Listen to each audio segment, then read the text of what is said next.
ہم آزاد ہوئے تھے، اب وقت آ گیا ہے کہ حقیقی طور پہ آزاد ہو۔ اور پھر سے میں بتا دوں کہ حقیقی طور پہ ایک قوم کیسے آزاد ہوتی ہے۔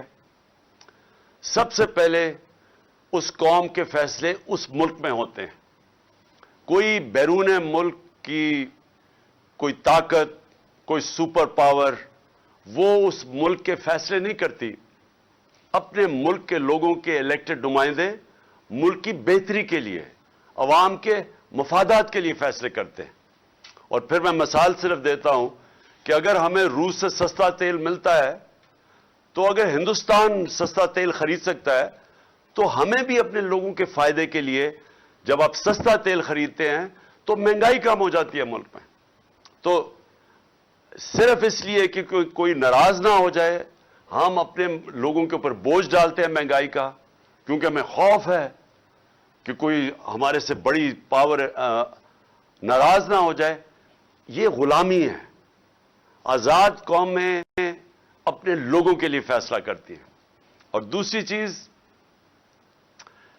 اصل میں انسان آزاد انصاف کرتا ہے۔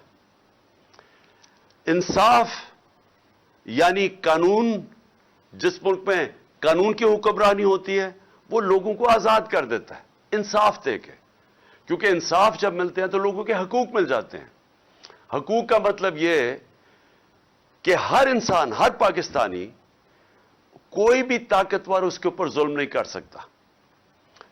کوئی یہ جو تھانہ، کچہری، پٹواری کی سیاست پاکستان میں اس لیے ہے کہ کیونکہ لوگوں کو نہ پٹوار خانے میں انصاف ملتا ہے، نہ تھانے میں ملتا ہے، نہ کچہریوں میں ملتا ہے، تو وہ پھر لوگوں کو ڈھونڈتے ہیں کہ وہ ایم این اے کو ڈھونڈتے ہیں، ایم پی اے کو ڈھونڈتے ہیں کہ ہماری مدد کریں ہمیں انصاف دینے کے لیے۔ کسی بھی مغربی جمہوریت کے اندر جدھر حقیقی آزادی ہے وہاں کسی کسان کو، عوام کے نمائندے کو، مزدور کو، اس کو کوئی لوگوں کو ڈھونڈنا نہیں پڑتا کہ جا کے مجھے جب تک مجھے ایم این اے ملے گا، مجھے ایم پی نہیں ملے گا، مجھے انصاف نہیں ملے گا، کیونکہ وہاں کا جو نظام ہے وہ انصاف دیتا ہے۔ اور اسی لیے میں آپ سب کو کئی دنوں سے بتا رہا ہوں کہ کیوں پاکستانی اتنی مشکلیں کاٹ کے جاتے ہیں ملک سے باہر۔ چکوال میں تو نہیں، لیکن گجر خان کے کئی لوگ ہیں جو میں باہر ملا ہوں، یورپ میں ہیں، برطانیہ میں ہیں، وہ کیوں جاتے ہیں باہر؟ اور مشکلوں سے جاتے ہیں، کیونکہ ادھر ان کے جو ملک کا نظام ہے وہ کیونکہ وہاں انصاف ہے اور وہاں انسانوں کی حقوق کی تحفظ ہے، تو جو لوگ محنت کرتے ہیں انہیں پتہ ہے کہ ان کو محنت کا پھل ملے گا۔ یہ نہیں کہ وہاں کوئی پیسے لوگوں کو بانٹ رہا ہے، وہاں کا نظام ایسا ہے کہ جو محنت کرے گا اس کو اس کا پھل ملے گا۔ اور جو تیسری چیز کہ جو تجارت کرنے جاتے ہیں، مثلا کوئی سرمایہ کاری کرنے جاتا ہے، کوئی بزنس کرنے جاتا ہے، ادھر ان کو یہ اعتماد ہے کہ ان کی جو بزنس ہے وہ اس کو چلانے کے لیے کوئی رکاوٹیں نہیں آئیں گی، رشوتیں نہیں مانگی جائیں گی، سرکاری محکمے ان کی زندگی مشکل نہیں کریں گے جب تک وہ پیسے نہیں دیتے۔ اور اسی لیے وہاں سرمایہ کاری زیادہ ہے، وہاں خوشحالی زیادہ ہے، وہاں روزگار زیادہ ہے، کیونکہ وہاں لوگوں کی حقوق کی حفاظت ہے۔ تو انصاف ہوتا ہے تو خوشحالی ہوتی ہے۔ یہ اب سب سمجھ جائیں کہ یہ جو ہماری حقیقی آزادی کی تحریک ہے، اس کا سب سے بڑا مقصد یہ لوگوں کو آزاد کرنا، انصاف دے کے، اور انصاف دے کے خوشحال کرنا، روزگار دینا، یعنی وہ ملک جدھر سرمایہ کاری شروع ہو، جدھر کارخانے لگیں، جدھر کسانوں کی مدد ہو۔ اور میں کسانوں کے اوپر پھر سے آخر میں بات کروں گا، لیکن جب تک ایک ملک کے اندر قانون کی حکمرانی نہیں ہوتی، جب تک ایک ملک میں طاقتور اور قانون کے کمزور کے لیے ایک قانون نہیں بنتا، تب تک لوگ آزاد نہیں ہوں گے۔ اور میں بار بار یہ کہتا ہوں کہ اگر ملک کا ایکس پرائم منسٹر 50 سال سے وہ آدمی جس کو یہ قوم سب سے زیادہ جانتی ہے، کسی آدمی کو اس ملک میں 50 سال سے پاکستانی قوم نہیں جانتی میرے علاوہ، کرکٹ کے زمانے سے لوگ مجھے جانتے ہیں، اور میں سب سے بڑی پارٹی کا سربراہ ہوں۔ اگر میں اپنی ایف آئی آر نہیں کٹوا سکتا، اور ایف آئی آر اس لیے نہیں کٹوا سکتا کیونکہ وہ طاقتور لوگوں کے خلاف ہے. اور میری اپنی حکومت ہے پنجاب میں, پولیس پنجاب کی پنجاب حکومت کے نیچے ہے, اس کے باوجود وہ ایف آئی آر نہیں کاٹ رہے. تو میں یہ اس لیے آپ سب کو کہہ رہا ہوں کہ اگر میرے سے یہ ہو سکتا ہے تو عام آدمی سے کیا ہوتا ہوگا. کیوں یہاں تھانہ اتنی بڑی چیز بن چکا ہے پاکستان میں؟ کیوں پالیٹکس کے اندر جب بھی ایم پی اے یا ایم این اے آتا ہے تو سب سے پہلے اپنا تھانے دار رکھوانے کی کوشش کرتا ہے؟ کیوں پہلے اپنے پولیس والے رکھوانے کی کوشش کرتے ہیں؟ کیوں باہر کے ملک میں ایسے نہیں ہوتا؟ کیوں یورپ اور برطانیہ میں ایسے نہیں ہے؟ کیونکہ وہاں ان کے نظام کے اندر انسان کو ہی حقوق کی حفاظت ہے.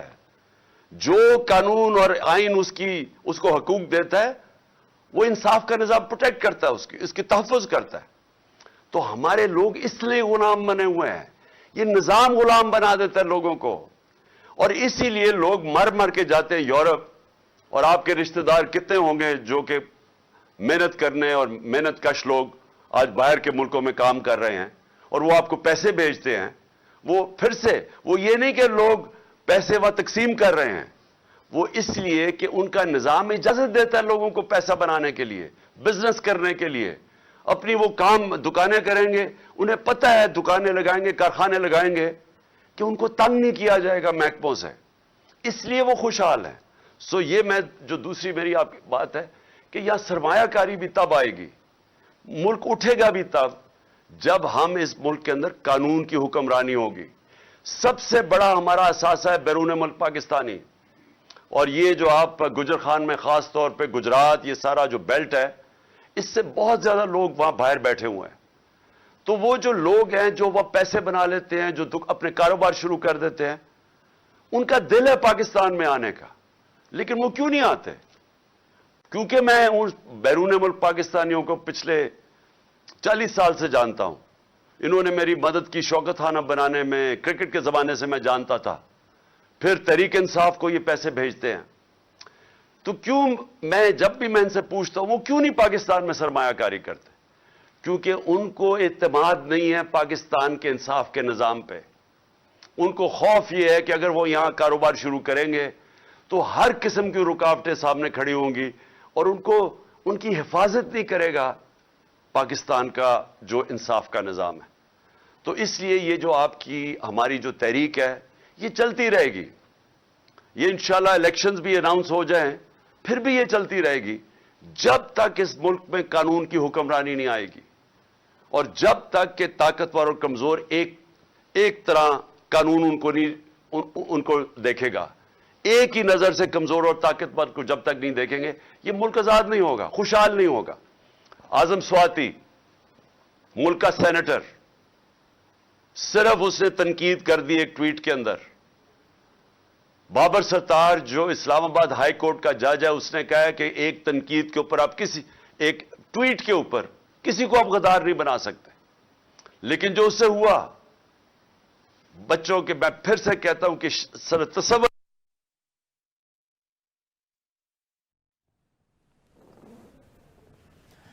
تحریک انصاف کے چیئرمین عمران خان اس وقت گوجر خان میں موجود لانگ مارچ کے شرکاء سے ویڈیو لنک کے ذریعے خطاب کر رہے ہیں, اور ان کا کہنا ہے کہ بیرون ملک پاکستانیوں کو اپنے ملک سے بہت پیار ہے. الیکشن کے بعد بھی حقیقی آزادی کی مہم چلتی رہے گی.